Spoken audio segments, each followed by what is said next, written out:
Quick note, if you have not played God of War Ragnarok and care about spoilers, please return to this video after you have played through the first chapter.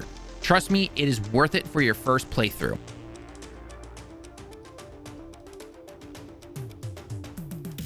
What is your favorite opening act for a game or a sequel? What scene do you remember the most fondly when you started a game and it stuck with you long past completing it? Heck, even to this day, do you still remember it?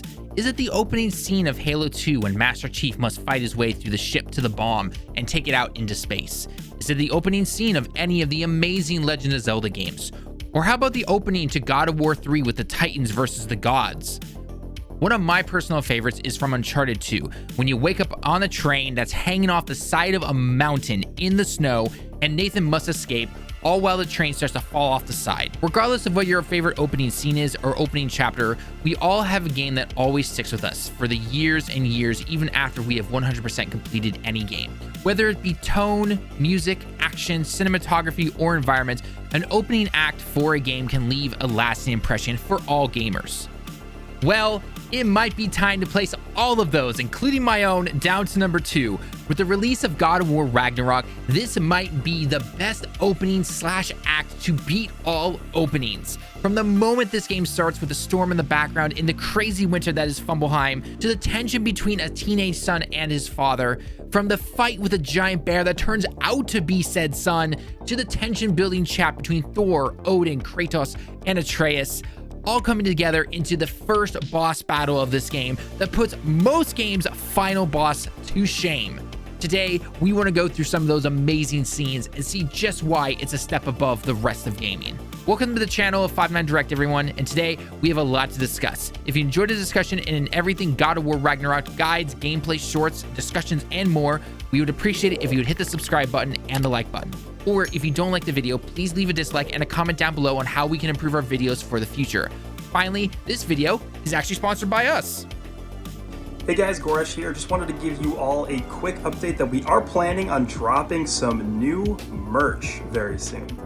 Now, it's been a very long time since we've done anything merch related, so for those of you who are interested in potentially grabbing some 5-9 merch, we will be doing some announcements soon. I expect when this video drops, probably following within the next few days, we will have the exact date and time announced somewhere for when the merch will be dropping, but keep your eyes peeled if you're interested. On top of that, Tallen and I are planning on doing a live stream. I think the date has yet to be decided. We haven't really fully fleshed out the details for that yet, but the premise behind the stream is going to be for me and him to both discuss basically us living in Japan, answer questions, stuff like that. So we will let you guys know ahead of time when that's going to be coming out as well, when we're planning on doing that, along with the merch drop. So again, keep your eyes peeled. We'll come back soon with an update. Hope you guys have a good day, and we'll see you all in the next one. Make sure you guys check out the stream for more details on our merch. It is a very limited time only. Okay, on to the video. It's really sort of hard to put this all into words, what this opening act does for not only just the game itself, but just what openings can be going forward in gaming in general. So we're gonna be going over some of the key parts of this kind of opening act / opening scene, whatever you want to call it, because even though I know a scene is just from one moment to the end, and there's technically this game does what the first game does, where it just goes all in one continuous motion, I have to admit that I consider this whole thing just the opening scene, even though most people are going to call it an act, which is why I'm calling it both. So keep that in mind right there. So again, if you have not played this game, again, I would actually advise you pause the video, go play the game, then come back and let us know your thoughts and comments on this.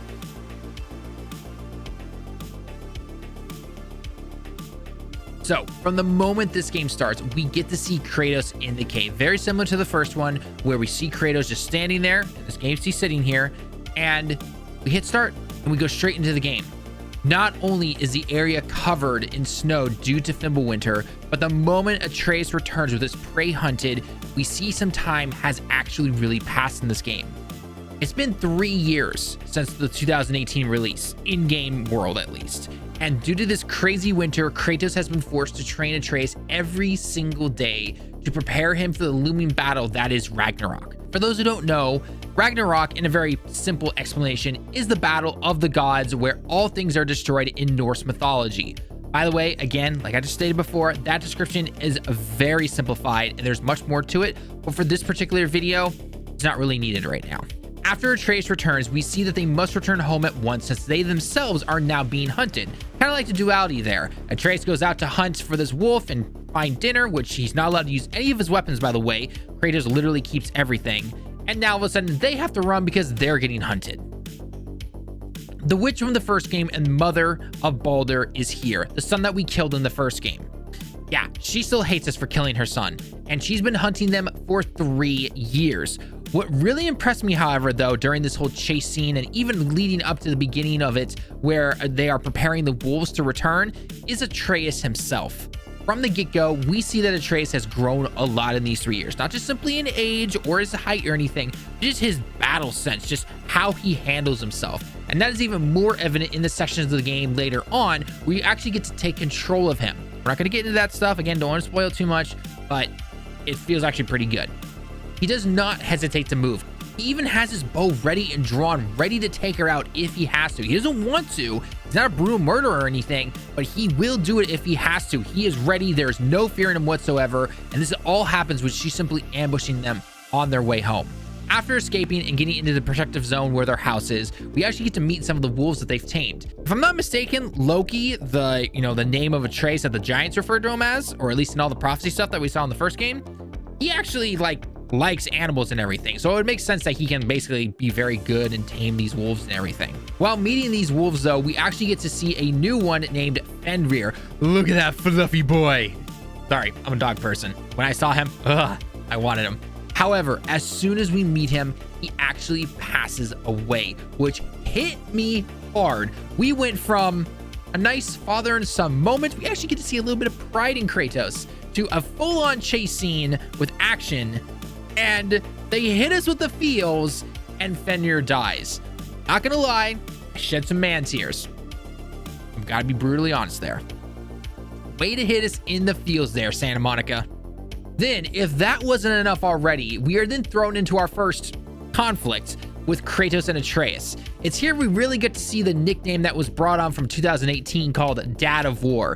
Kratos is full dad mode, trying to prepare Atreus and keep him safe, while Atreus wants to go out and find all the answers he seeks. There are definitely going to be times probably as we continue on into this game where we definitely see Atreus being a little bit hot-headed, but that comes with the territory of being a teenager, and you actually see that throughout the game as well, I believe, where Kratos is like, oh, so this is what it's like to have a teenager. After some back and forth between the two, Kratos goes back to the house while Atreus wants to be alone with Fenrir. However, it's during this time that Atreus actually wanders off, and it's time for Kratos to search for him. However, during that in-between moment there where Kratos goes back to the house to try and get some sleep, we actually get a past vision of him and his wife. We actually get to see his wife in the first game, so this is the first time we actually get to see her. When Kratos wakes up, however, it's time to go off and find Atreus. While out trying to find him, he actually runs into a giant bear, but it's actually later then revealed after you've beaten said bear that Atreus transformed into said bear. This opening is getting ridiculous. In all the best ways, by the way. In all the best ways. This is where things really just start to pick up from here. Right after returning home, who would appear though but Thor himself, the guy that we saw at the very end of the 2018 game. Now, this is a very different take on Thor if you only know him from the MCU. This Thor is pretty drunk, he's rocking a pretty big dad bod there, and clearly wants blood for what happened to his sons back in the first game. I mean, the dude just doesn't even care. He literally takes the alcohol there in the cups and just rubs it on Mjolnir. This is where I was then on the edge of my seat. I mean, look at my reactions during this live stream that we did on the channel. By the way, if you want to join us for weekly streams on both Friday and Saturdays and some other days as well, again, make sure you hit the subscribe button and you'll be notified right away. We play games with the community. We chat about lots of things like gaming, life, and more. So it's a blast. All of a sudden, we get a knock at the door and we meet Odin. Just pops up for a visit like no tomorrow. And dude, this guy is not a good father. FYI, I'm not completely caught up on my Norse mythology, so I'm not sure if this is the best way that he is written, but this, again, totally different for those who only know him from the MCU. This guy sits down and actually just starts hammering away of how useless Thor's sons were and everything. It is actually pretty crazy. He actually then gives Kratos a deal, which I personally thought Kratos would take and Atreus would deny it, and that's how you'd get into the fight. But no, Kratos just straight up denies him with his most deepest no. From there, we probably get one of the best opening first boss fight scenes in a game.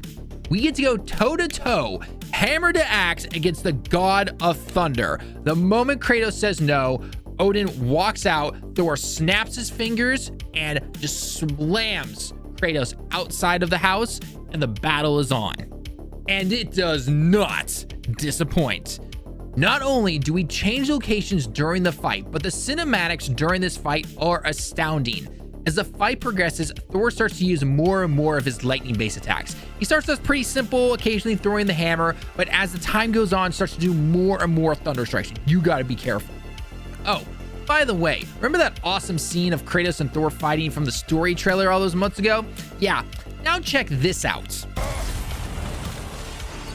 is for Odin! You put him last, even in death. The fuck you say? Modi saw doesn't fear of you. He died of the wounds you gave him. Oh, we got a model father here.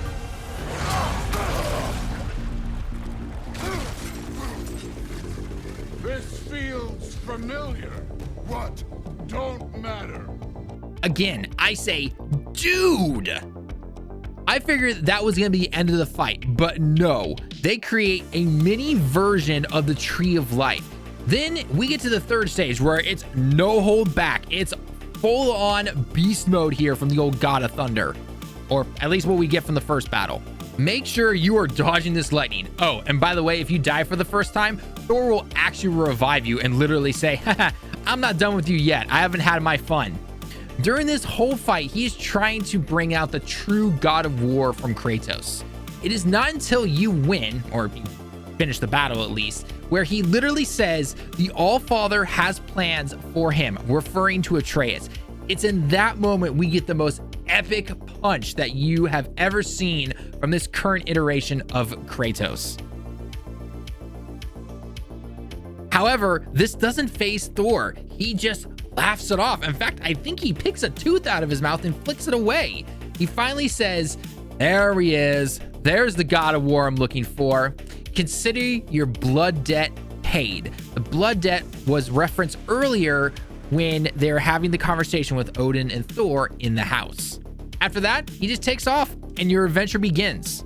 After seeing this live with all of you who were there during the live stream, or if you saw it the live stream afterwards, I was blown away. I was on the edge of my seat.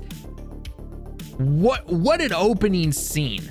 Now, obviously, of course, we're gonna fight Thor again. It's pretty obvious. You don't have Thor in a game called Ragnarok and you fight him in the beginning of the game to not fight him anymore. Now, we're definitely gonna fight him again. What a fight. Going from a calm storm to a crazy chase, from emotions to crazy god level battles, this first opening act just blew my mind. As someone who usually doesn't care about spoilers, or even if I don't know about a game's opening, most have not been able to do this. In fact, you know what? I'm just gonna say it now. Best opening in a video game that I can personally think of. Something that's at least story driven and everything, especially something like this. It's out of this world. This is the new bar that games are gonna have to live to now. Again, I love all of the ones that we talked about at the very beginning of the video, from Halo 2 to some of the Zelda games to my personal favorite beforehand, which was Uncharted 2. This, on the other hand, this just beats them. It just does. It absolutely does. Now, I'm not saying it's going to be your favorite, but you cannot deny that within a first opening scene here / act, this game does it. It really does. With all that being said, what are your personal thoughts? I want to know all your comments down below right now. What is your personal favorite opening act or scene to a video game? Doesn't matter what game it is. Let me know your thoughts down below. How would you rank it against this opening for God of War Ragnarok? Let us know every single bit of it. And again, if you happen to enjoy the video, leave us a like and then sub to the channel if you happen to be new. We cover all games that we possibly can, whether it's previews, reviews, news, you name it. We stream as well. We love building the community and talking with you guys during those live streams. And we also have shorts as well if you've happened to see any of those. Those is where we actually get to post some of our guides and everything, because that's where a lot of people will find them. Anyway, everyone, I've been Tallen with 59 Direct. I hope you enjoyed the video, and thank you so much for joining me on this little trip as we look through one of the best opening scenes in a video game period. It's going to be hard to see if anyone can beat this afterwards, but we'll have to wait and see. Anyway, again, I've been Tallen with 59 Direct. Can't wait to see you in the next one.